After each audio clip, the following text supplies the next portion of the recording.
Certificate ఇస్తే వాళ్ళు అనుకున్న ఆ ముగ్గురే ఎక్సెస్ టెండర్ వేసి వేల కోట్ల రూపాయలు సింగరేణికి నష్టం చేసిండ్రు. ఎప్పుడైనా ఓబీ టెండర్లలో ఎప్పుడు చూసినా సింగరేణిలో -10, -20 పడుతుంది టెండర్. మహారాష్ట్ర వాళ్ళు, గుజరాత్ వాళ్ళు, తెలంగాణ వాళ్ళు, ఒరిస్సా వాళ్ళు, బెంగాల్ వాళ్ళు ఎంతో మంది ఇక్కడ టెండర్లలో పాల్గొంటారు.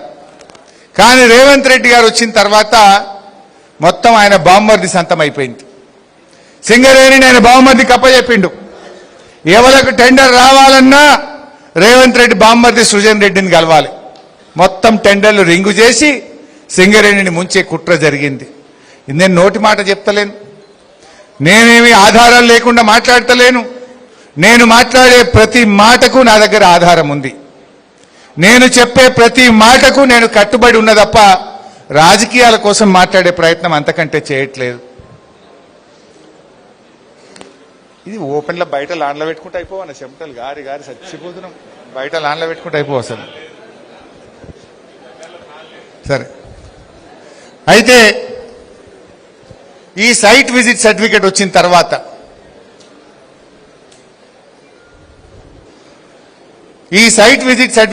తర్వాత మొదటి టెండర్ ఎవరికి దక్కిందంటే రేవంత్ రెడ్డి బామ్మర్ది సృజన్ రెడ్డికి దక్కింది. గతంలో ఎప్పుడూ ఓబీ టెండర్లలో సైట్ విజిట్ లేదు. మహారాష్ట్రలోని వెస్టర్న్ కోల్ ఫీల్డ్స్ లో సైట్ విజిట్ సర్టిఫికేట్ విధానం లేదు. కోల్ ఇండియాలో సైట్ విజిట్ సర్టిఫికేట్ విధానం లేదు. తెలంగాణలో రేవంత్ రెడ్డి ప్రభుత్వం రాకముందు సైట్ విజిట్ సర్టిఫికేట్ లేదు. ఇది రేవంత్ రెడ్డి వచ్చినాక పెట్టిన సైట్ విజిట్ సర్టిఫికేట్. అయితే ఈ సైట్ విజిట్ సర్టిఫికేట్ వచ్చిన తర్వాత రేవంత్ రెడ్డి గారి ప్రభుత్వం మొట్టమొదటి టెండర్ వెంకటేష్ ఖనిలో మొదటి టెండర్ను పిలిస్తే దాని టెండర్ ఎవరికి వచ్చిందంటే రేవంత్ రెడ్డి బావమర్ది కంపెనీ శోధా కన్స్ట్రక్షన్ కు ఆ టెండర్ దక్కింది. నేను అడుగుతున్న రేవంత్ రెడ్డిని, కాంగ్రెస్ వాళ్ళను, శోధా కన్స్ట్రక్షన్ ఎవరిది? రేవంత్ రెడ్డి బావమర్ది సృజన్ రెడ్డిదా కాదా? మరి అప్పటిదాకా సింగరేణి ఓబీ టెండర్లన్నీ -10, -20 పోతే శోధా కన్స్ట్రక్షన్స్ రేవంత్ రెడ్డి బామ్మర్ది రాగానే +13% టెండర్ ఎట్లా పోయిందో సమాధానం చెప్పాలని నేను అడుగుతా ఉన్నా. అంటే అమ్మా బయట కుర్చీలు మంచిగా కూర్చోపోండి అమ్మా. ఎంతసేపు నిలబడతారు? కూర్చోండి. ఆడ కుర్చీలు ఉన్నాయి, కూర్చోపోమ్మా.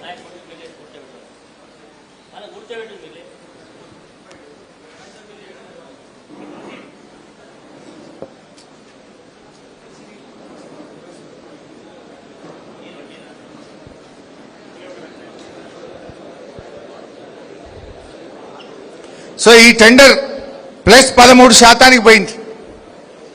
మరి అక్కడితో ఆగిందా? దాని తర్వాత ఏ టెండర్ పిలిచినా కూడా అన్నీ కూడా ఇవో ప్లస్ టెండర్లే. మీరు ఒకసారి చూస్తే ఇక్కడ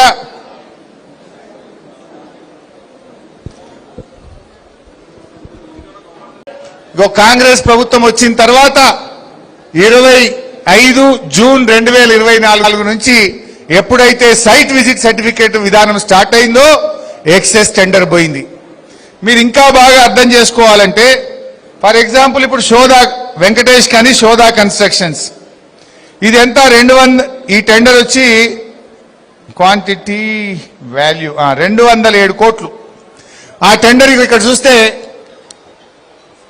ఇది 207 కోట్ల రూపాయల టెండర్. ఇది ఈ టెండర్ ఎంతకు పోయింది?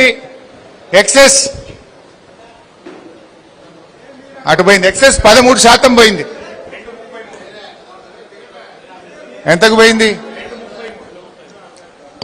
2,07,000కు పోవాల్సిన టెండరు 2,33,93,00,000. అంటే ఎంత డిఫరెన్స్ పోయింది? 26 కోట్లు. 26 కోట్లు ఎక్సెస్ పోయింది. వాస్తవానికి ఏమైతుండే 27కు బదులు -10 పోవాలి, అంటే 20 కోట్లు తక్కువ పోవాలి.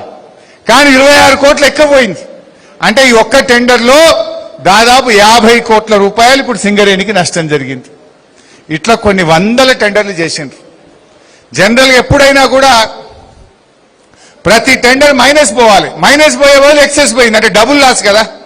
-13 పోతే 26 కోట్లు తక్కువ కావాలి, +13 పోతే ఎంత అయింది, 26 కోట్లు ఎక్కువైంది. డిఫరెన్స్ ఎంత, 52 కోట్లు సింగరేణికి నష్టం జరిగింది. అది ఒక్క రేవంత్ రెడ్డి బామ్మర్ది టెండర్. మరి ఆయన ఇప్పించిన మిగతా టెండర్లన్నీ లెక్క తీస్తే 100 కోట్ల రూపాయలు ఈరోజు సింగరేణికి నష్టం జరిగింది. నేను ఛాలెంజ్ చేస్తున్నా, బీఆర్ఎస్ ఉన్నప్పుడు ఎప్పుడన్నా సింగరేణిలో సైట్ విజిట్ సర్టిఫికేట్ ఉందా? బీఆర్ఎస్ ఉన్నప్పుడు ఓబీ టెండర్లన్నీ తక్కువకు మైనస్లు ఎందుకు పోయినాయి? రేవంత్ రెడ్డి రాగానే ఎక్సెస్ ఎందుకు పోయిందో సమాధానం చెప్పాలనా వద్దా? ఈ నష్టం ఎవరికి భారం? రేపు కార్మికులకు నష్టం, రేపు కార్మికుల జీవితాలు ఆగమైతాయి. అట్లే ఇంకో టెండర్ ఏమైంది, ఇంకొక టెండరు బ్యాక్ పోని బేట,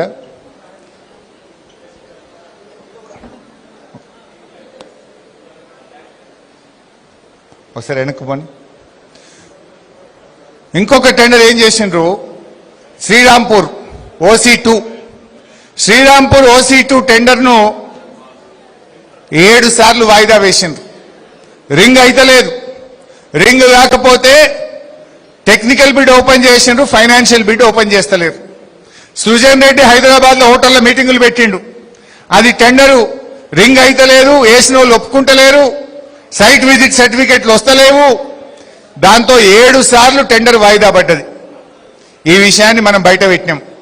ఇగో ఇది కూడా ఎక్సెస్ టెండర్ చేయబోతున్నారు,